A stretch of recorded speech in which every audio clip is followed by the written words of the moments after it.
The topic that we're doing today is tension. Essentially going through a subject and a formula.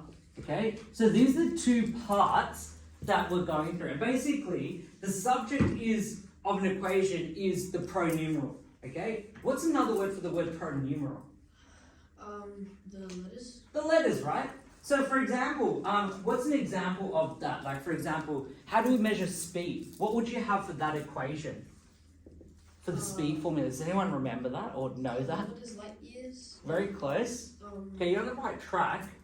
It's speed is equal to distance over time, right?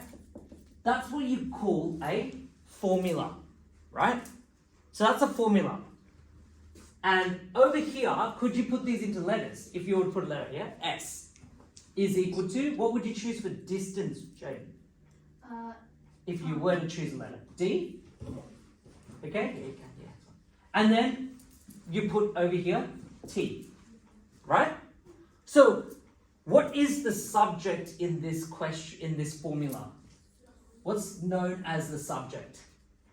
Subject? Yeah. It's the letter, the first letter, yeah? Yeah. Yeah, correct. So this is actually considered to be the subject.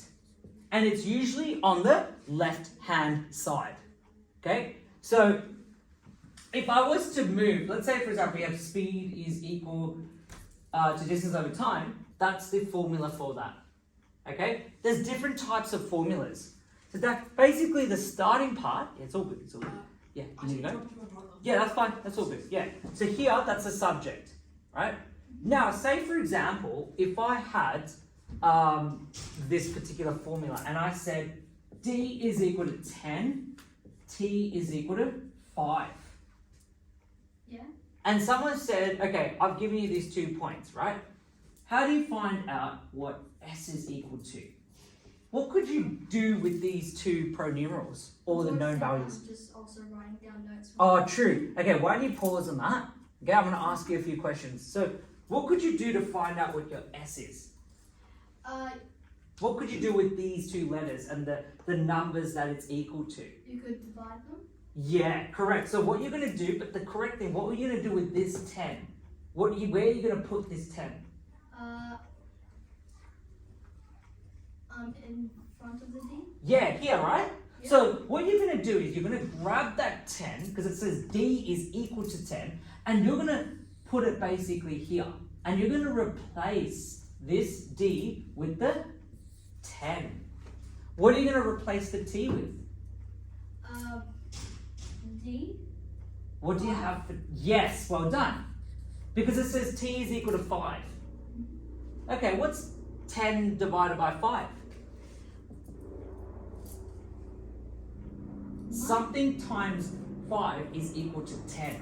1? But 1 times 5 is 5. 5 and 2. 2 times 5 is 10. So you're going to have your speed is equal to 2. Let's say we said it's measured in kilometers per hour. Yeah?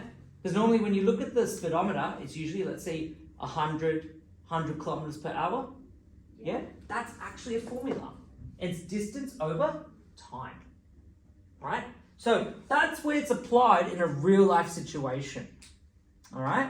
So let's say for example, if let's say for example to make a cake, yeah, right? Yeah.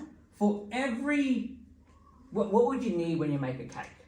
You need eggs, Eggs. flour, So you need eggs, flour, milk. and milk. Okay, good memory. I haven't done this in a long time. I've made a cake in ages. So that is to make a cake. For how many people generally? What would you say? For like a whole party. Okay. Do you mind if you have that? Yeah, all good, all good. So for a whole party, yeah, how many people were in that party? 4. 4. Okay, let's say this is for 4 people. Okay, this is for 4 people. How many eggs would you? So we're talking about a cake here, Dad. And basically we talked about the speed equals distance over time. We had distance equals 10, T is equal to 5. This person's traveling at 2 kilometers per hour. All right. Now we're talking about how to make a cake. This is the formula to make a cake, and you would know after showing me that, yeah? So here, James basically told me here, you need eggs, flour, milk, and obviously you need more other things, right? Now, for 4 people, how many eggs are you putting in there? 4. 4 eggs, okay?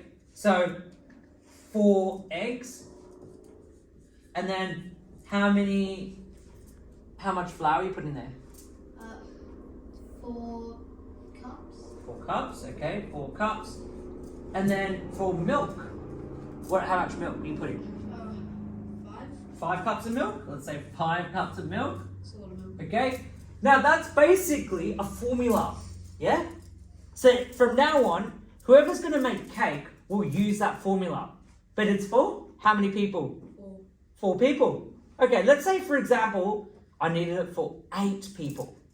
What will you do to this amount? Dash. I was about to. Would you agree with that? Yes. Yeah, because you're gonna double it. If we want it for 8 people, you're gonna double everything here. So that's what you call a formula. That's a formula. In the world, we work with formulas. For example, we have a break time. Yeah? Maybe they've studied the amount of time is needed for students to recover from just studying, right? The amount of work you do. Okay, what's the recommended break time? Great. They would have studied a formula. After a certain time, people feel tired. Yeah? So there's different sort of formulas. What kind of formulas would you work with, Dax, or you know about in real life? Recipe formulas. Recipe formulas? What other things have you noticed at home? I would see like that's the recipe. Yeah. I would see like formulas of how to do stuff on packets or. Right. Well done. That's a great example. Have you seen that on packets? To mix something, to make a certain amount of a drink. Or food. Yeah, food or whatever, yeah? So that's how formulas work. In the next video, or the next part we're going to do is we're going to talk about how we're going to use substitution a bit more in random formulas. So yeah, good stuff. We'll see you in the next one. Yeah, you can cut that. So I'm